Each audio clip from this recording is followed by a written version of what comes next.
આની અંદર આમ આદમી પાર્ટીના કાર્યકર હોદ્દેદારો સૌ ભેગા મળી એ ફટાકિયાનો કાર્યક્રમ ઉજવ્યો છે બજરંગદાસ બાપા ચોકમાં ગોપાલભાઈ જીતાની માટેનો.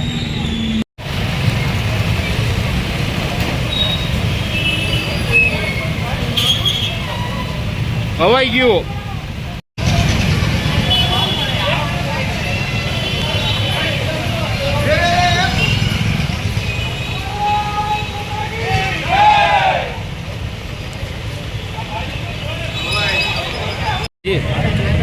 આજરોજ તળાજા તાલુકાના આમ આદમી પાર્ટીના તમામ કાર્યકરોમાં ખૂબ ઉત્સાહ અને આનંદની લાગણી છે, કારણ કે ગુજરાતની પેટા ચૂંટણી હતી, તેમાં કડી અને વિસાવદર પેટા ચૂંટણીમાં મોટાભાગે છે એ સરકાર સમર્થનમાં ચૂંટાતા હોય છે, પણ અમારા ગોપાલ ઇટાલિયા સાહેબે એવો ચમત્કાર કર્યો છે કે આજરોજ 17,500 જેવી જંગી લીડથી વિસાવદરમાં જીત્યા છે અને તેનો અમને ખૂબ જ આનંદ અને ઉત્સાહ છે.